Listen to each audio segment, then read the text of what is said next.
Good morning, everyone. Today we move into Daniel chapter 5. Now, chapter 5 occurs approximately 25 years after the events that occurred in chapter 4. Chapter 4 is where Nebuchadnezzar believes that he is a cow, a bovine, and he's out in the field. So that's a whole nother story. But, excuse me, after the death of Nebuchadnezzar, there were several obscure kings who came to the throne and who were assassinated, and various reasons they were dethroned until the reign of I can't say this guy's name, Nabonidus.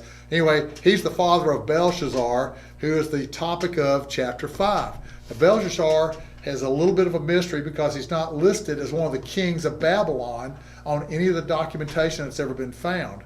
However, new archaeological finds have found him listed as the son of the last king of Babylon. Now, the last king went to war against the Persians and he was beaten, came home, and he decided he was going to stay in the city of Ur, Haran, or Tema, and these were centers of worship for the moon god Sin, and not a sin, but the name of the moon god for Babylon was Sin. So he places his son Belshazzar, who is the crown prince, as the co-regent over Babylon. So you've got Belshazzar, who we're going to talk about, in Babylon, and his daddy is off in these other lands worshiping the moon god and the sun god. Now this is important to understand who Belshazzar actually is, the crown prince or co-regent, because in a couple of verses we hear that he offers as a reward to somebody who can solve the mystery to be the third ruler of the empire. So you have to understand where he will come in that chain of command. Now Daniel 5:1 says, Belshazzar the king made a great feast to 1,000 of his lords and drank wine before the 1,000.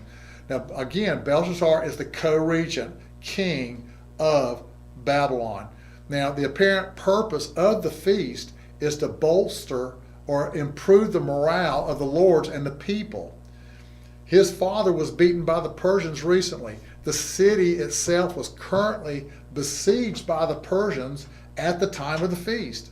Now the Greek historians Xenophon and Herodotus both confirm that Babylon fell to the Persians and the Medes during a great feast. Now excavations of the site of Babylon currently reveal that the throne room could have easily held 1,000 people. So that's a real room. There really was a feast that held 1,000 people. So one of the questions might be, how did Babylon fall? Now, the conservative estimates of the dimensions of the ancient city of Babylon are this. The outer walls alone were 17 miles long. The walls were 22 feet thick, 90 feet high. The outer walls had guard towers that were another 100 feet high.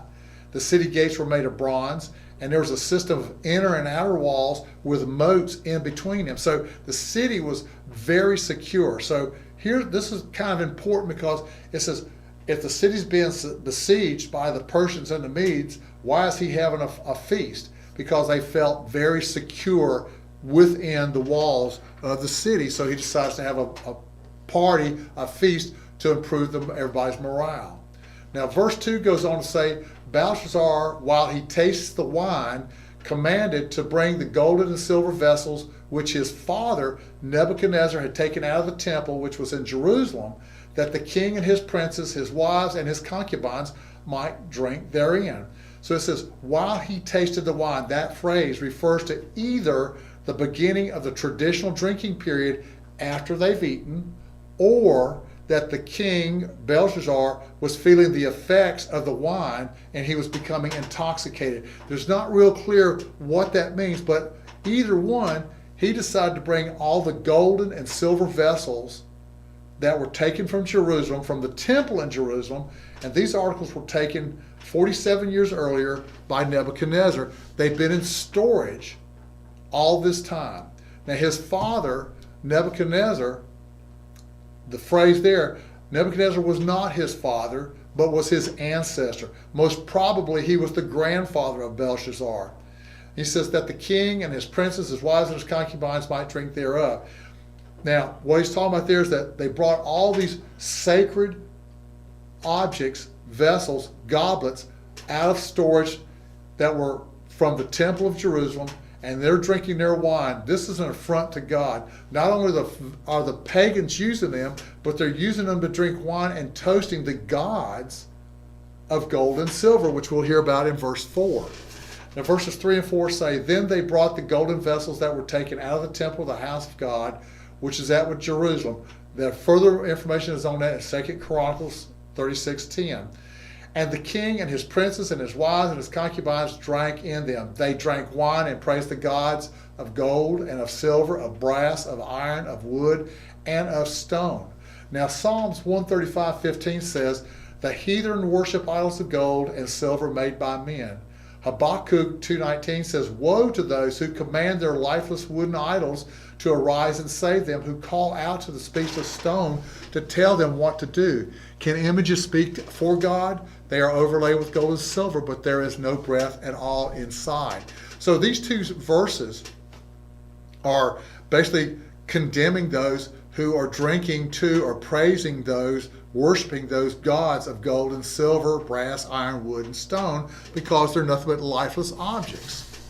Verse 5 and 6 says, In the same hour came forth fingers of a man's hand, and wrote over against the candlestick upon the plaster of the wall of the king's palace. And the king saw the part of the hand that wrote. Then the king's countenance was changed, and his thoughts troubled him, so that the joints of his loins were loose, and his knees smote one another against one another. The fingers of a man's hands. Now some rabbis reported that this was the hand of the angel Gabriel doing this. Others, and the most common and the most accepted version, report that this is the divine hand of God. It is the hand that wrote the tablets of the laws for Moses. In Exodus 31:18 it says, And he gave unto Moses, when he had made an end of communing with him upon Mount Sinai, 2 tablets of testimony, tablets of stones written with the finger of God. And it says it wrote over against the candlestick, written in the light so that all could see the message, whether they understood it or not. It was within the light of the candlestick so that they could see it. Now verse 6 says that the king's countenance was changed. The Living Bible puts it like this: His face blanched with fear, and such terror gripped him that his knees knocked together and his legs gave way beneath him. So he was terrified. Now there's kind of a side message with these 2 verses right here. There's this hand that comes out of nowhere and starts writing on the wall. No great noise, no flashes of lightning, no great angel with a sword, nothing that outwardly threatens the life of those who see it. It shows that only a written message by the hand of God is sufficient to put the boldest sinner into a fright. Now verse 6 continued with, His thoughts troubled him. His thoughts troubled him because he did not understand the message. So if he didn't understand the message, it might have been a message that says that the city was being delivered from the Persian army. But what was happening was that this thoughts troubled him. This was his guilty conscience that was bothering him. It told him that this was not good news, only bad news of terror for him and the city.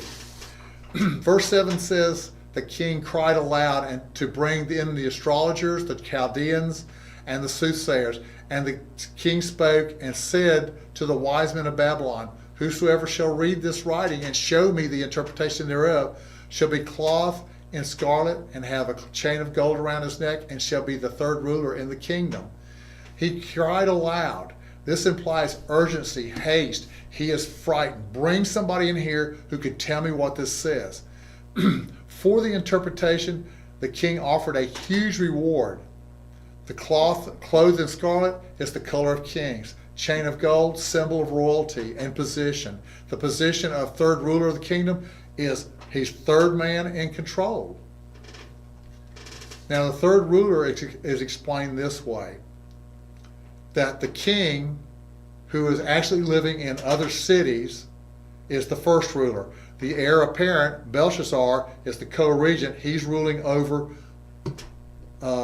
Babylon. The third ruler would be, his title would actually be the chief of state. He would like be a chief of operations, I guess. So that explains what this third ruler is all about. Verses 8 and 9 says, Then came in all the king's wise men, but they could not read the writing, nor make known to the king the interpretation thereof. Then was King Belshazzar greatly troubled, and his countenance was changed in him, and his lords were astounded. They could not read the writing. As in Daniel 2:10, the wise men were not able to interpret the writing that came from God. Was it a strange language, or did God cast a mist over their eyes, or did God put confusion in the minds of wise men? Whatever the cause that made them unable to read it, it was for an opportunity that Daniel could be brought forward to read the message for the king, to show to them again that this was a message from God, that only those who are appointed by God are able to interpret and tell us what it says. And verse 10 says, Now the queen, by reason of the words of the king and his lords, came into the banquet house, and the queen spoke and said, O king, live forever.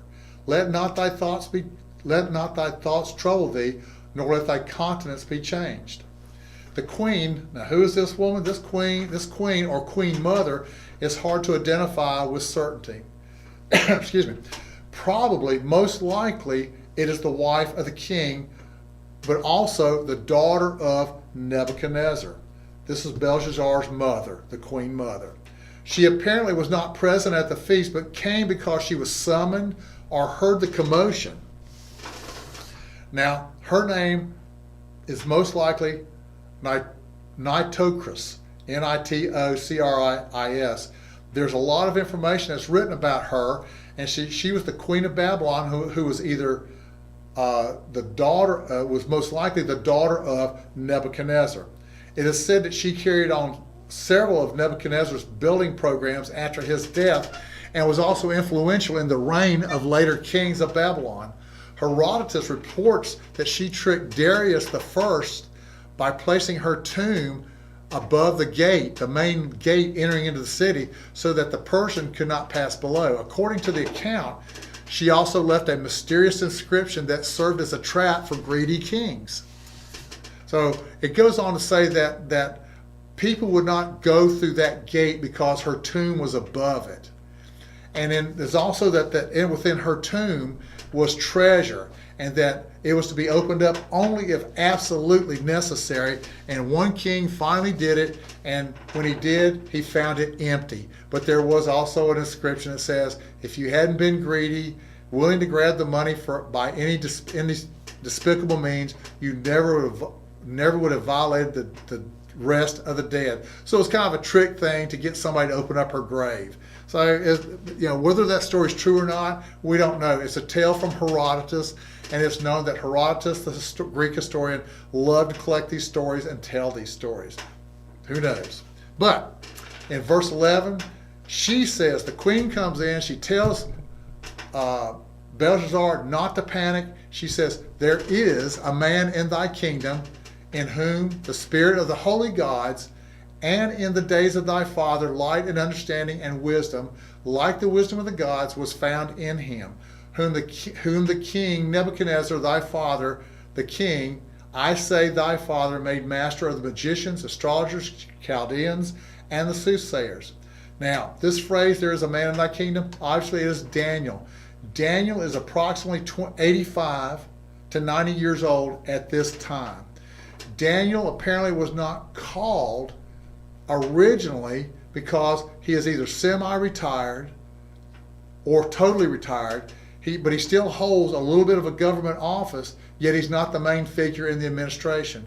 Daniel 8:1 indicates that he is still working. It says there, a vision appeared unto me, even unto me Daniel, after that which appeared unto me at the first. It indicates that he is still working, still alive. But in Daniel 8:27 it says that Daniel was not in good health. It says, and I, Daniel, fainted and was sick certain days. Afterwards I rose up and did the king's business. So it indicates that he's still alive, but he's not in good health. Again, he's about 85 to 90 years old. Now Daniel may not have worked closely with, or even he may not even been known by the current king Belshazzar. But the queen mother remembered him. The queen referred to Daniel by his Jewish name, thus showing respect for his faith and his background and the work that he did with King Nebuchadnezzar. She tells of the respect given Daniel by King Nebuchadnezzar. In Daniel 2:48 says, "Then the king made Daniel a great man and gave him many great gifts. And he was the master over the magicians, the astrologers, Chaldeans, and the soothsayers." Verse 12 says, "For as much as an excellent spirit and knowledge and understanding, interpreting dreams and showing of hard sentences and dissolving of doubts were found in the same David, whom the king named Belteshazzar. Now let Daniel be called, and he will show the interpretation." So she states to the king, Belshazzar, that he had excellent spirit, that he was intelligent, that he was, took away doubt. He was an interpreter. Now verses 13 and 14 says, "Then was Daniel brought in before the king, and the king spoke and said unto Daniel, Art thou that Daniel which art the children of the captivity of Judah, whom the king my father brought out of Jewry? I have even heard of thee, that the spirit of the gods is in thee, and that the light and understanding and excellent wisdom is found in thee." Daniel was brought in before the king, and the king spoke and said, "Art thou that Daniel?" That Daniel. The impression is the king is meeting Daniel for the first time. Also, it seems like he's putting Daniel in his place. Are you not that Daniel, children of the captivity of Judah? In other words, you're a captive, you're a slave. Was Belshazzar not aware that Daniel was 10 times smarter than all the wise men of the court? That's from Daniel 1:20. That Daniel was given knowledge, skill in all learning, and had an understanding in all visions and dreams. How had Daniel served Nebuchadnezzar, helped Nebuchadnezzar? Was he not aware of all this? But Belshazzar did state that he had heard that the spirit of the gods is in thee. Now Nebuchadnezzar, let me back up. Belshazzar did state that he heard that the spirit of the gods is in thee. So he had heard about him. He may not have met him. Now King Nebuchadnezzar said in Daniel 2:47, "The king answered unto Daniel and said, Of a truth it is, that your God is a God of gods and a Lord of lords." The reason I bring this up is because of that phrase. Twice is said that the spirit of the gods is in thee. Now I was not able to find a very clear interpretation or the background of this phrase, that the spirit of the gods is in thee. But that verse 2:47 says that your God is a God of gods. Nebuchadnezzar was putting Jehovah above all gods in Babylon. Okay? Nebuchadnezzar used it in Daniel 4:8. The queen used it in 5:11, and now Belshazzar, that spirit of the gods. So in Daniel 2:47, he says that your God is a God of gods. It seems the phrase is a reference to that part of the verse, that your God, Jehovah, is a God of gods. A guy named Robert Culver, a professor of theology, states it this way, that although the gods, it says gods, is used in the plural form in both places, the sense is singular. So my sense is, and what I understand is, when it says the spirit of the gods, this is not the gods of paganism, it is Jehovah. He's saying that because Jehovah is over all the gods, that's what he's saying, that the spirit of the gods, meaning the one true God, is in you. Kind of hard, it gets kind of curvy in there, but I believe that's what they're saying. Now the king continues in verses 15 and 16. He says, now the wise men, now he's got Daniel before him. I've heard of you. Now in verses 15 and 16 he says, and now the wise men, the astrologers, have brought in before me, that they should read this writing and make known unto me the interpretation thereof. But they could not show the interpretation of the thing. And I have heard of thee that thou can make interpretations and dissolve doubts. Now, if thou canst read the writing, make known to me the interpretation thereof, thou shalt be clothed with scarlet, and have a chain of gold about thy neck, and shalt be the third ruler of the kingdom. Daniel answers in verse 17. He says, and said before the king, let thy gifts be to thyself, give thy rewards to another, yet I will read the writing unto the king, and make known to him the interpretations. Let your gifts be for yourself. Remember that Daniel was troubled when he had to give Nebuchadnezzar bad news back in Daniel 4:19. Nebuchadnezzar offered him gifts. Here, Daniel's not afraid of Belshazzar, the successor of Nebuchadnezzar. So he tells him he doesn't want his gifts. So the question might be, why did Daniel take the gifts and rewards from Nebuchadnezzar, but turn these down? In Daniel 2:48 it says, then the king made Daniel a great man, gave him many great gifts, made him a ruler over the whole province of Babylon, and the chief of governors over all the wise men. Sounds like he was the third ruler already. But speculation and guesses are that Daniel knew with Nebuchadnezzar that he was going to be a prisoner in captivity for a long time. That by accepting the position of authority, by accepting these gifts, he would be able to help all the Hebrew people who are in Babylon in captivity with him. So it was a good thing to do. That put him in a position of authority and to help protect them.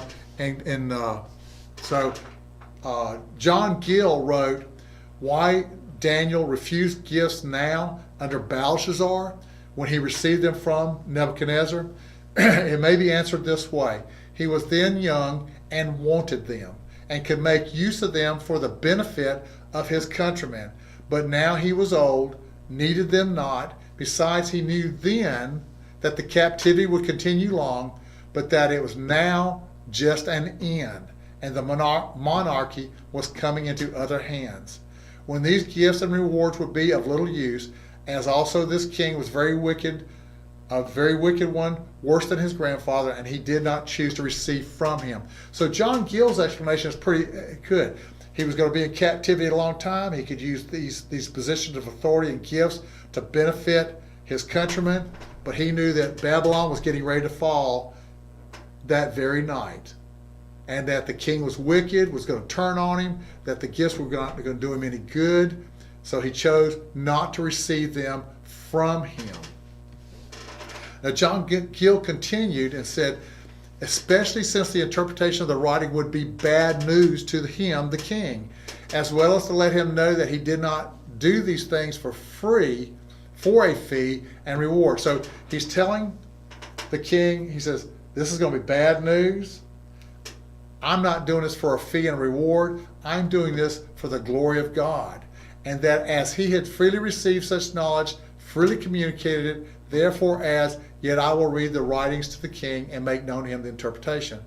Another commentary stated that Daniel knew that any gift from Belshazzar would only be temporary, as the Medes and Persians were at the gate. Daniel would soon be under a different king, and Belshazzar's gifts would be taken away from him for another.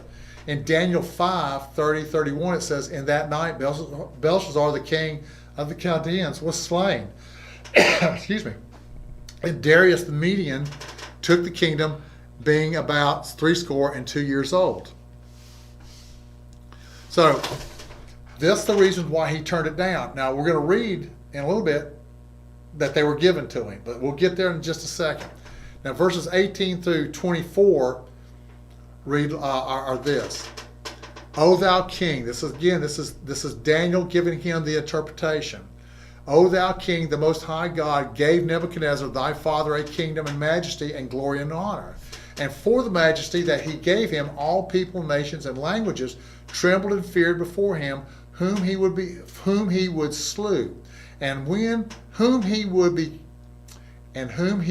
he kept alive, and whom he set up, whom he would be put down. In other words, he gave him a history lessons. He said the Most High God, Jehovah, gave Nebuchadnezzar the kingdom, majesty, glory, and honor, allowed him to conquer. In other words, Jehovah showed him that he set kings up and he took kings down. Daniel gave the king a review. Verse 18 says the Most High God gave Nebuchadnezzar a kingdom. He says, now you have to remember, Nebuchadnezzar recognized that Jehovah was the greater of the gods. He says in Daniel 2:28, he says, there is a God in heaven. Daniel 2:47, surely your God is the God of gods, the Lord of kings.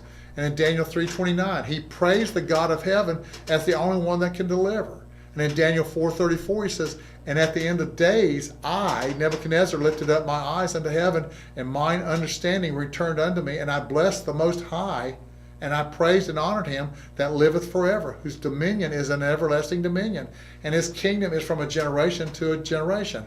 So Nebuchadnezzar came to understand that Jehovah was the greater of the gods, the one true God. It doesn't mean he converted. It doesn't mean he didn't still pray to the pagan gods, but he did say and place above the other gods Jehovah. Verse 19 through 21 says, and whom he would put down humble.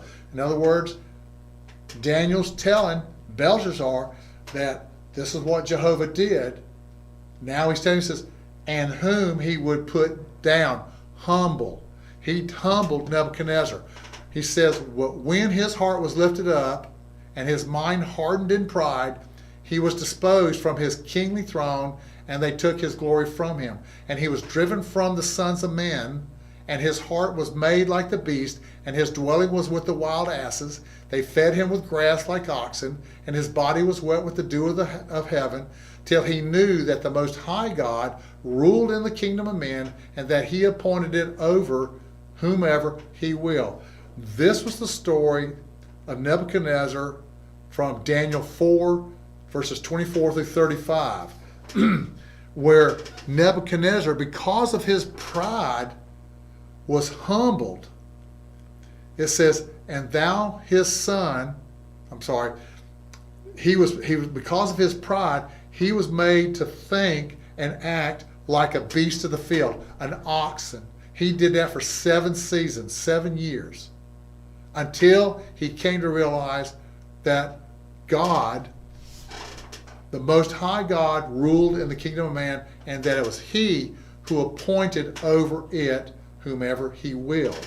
And verse 22 and 23 says, and thou his son, O Belshazzar, hast not humbled thine heart, and thou knowest all this, but hast lifted up thyself against the Lord of heaven, pride, and they have brought the vessels of his house. These would be the goblets and glasses and stuff from the temple of Jerusalem. This was a blasphemous action before thee, and thou and thy lords, thy wives, and thy concubines have drunk wine in them, and thou hast praised the gods of silver and gold, brass, iron, wood, and stone. This would be idolatry, which see not, and nor hear, nor know, and the God in whose hand thy breath is, and whose are all thy ways, hast thou not glorified. So Daniel put it to him by saying, you, the son, Belshazzar, have not humbled your heart, although you knew all of this. He knew the history of Nebuchadnezzar. Daniel was harsh because Belshazzar should have known better. Even if he was not raised in a godly home, Belshazzar should have known even more through God's dealings with Nebuchadnezzar and through Daniel. Verses 24 through 25, this was the message that was interpreted. Then was the part of the hand sent from him, and this writing was written. And this is the message that was written, Mene, Mene, Tekel, Upharsin. Mene, Mene is spoken twice for emphasis, meaning counted or appointed or numbered. In other words, God has appointed that the Babylonian Empire was at an end. Tekel means weighted or assessed. Belshazzar was weighed in the balance and found wanting. Upharsin, the U, the letter U, means and. So it's basically saying, and has appointed the empire to come to an end. Belshazzar has been weighted and balanced and found wanting, and. So Pharsin means to divide. So the message reads basically the kingdom was to be divided and given to the Medes and Persians. So verse 26 and 28, here's the interpretation. This is the interpretation that says, Mene, God has numbered thy kingdom and finished it. Tekel means thou art weighed in the balance and art found wanting. And Perez, thy kingdom is divided and given to the Medes and the Persians. So it is bad news.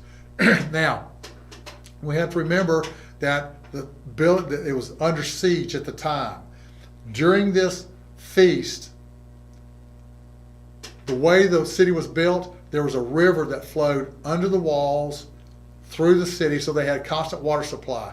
During the feast, the Persian army diverted the river. They dug a trench, diverted the river, lowered the level, and they walked under the walls. And the army entered. The Persian army entered and defeated the Babylonians that way. So,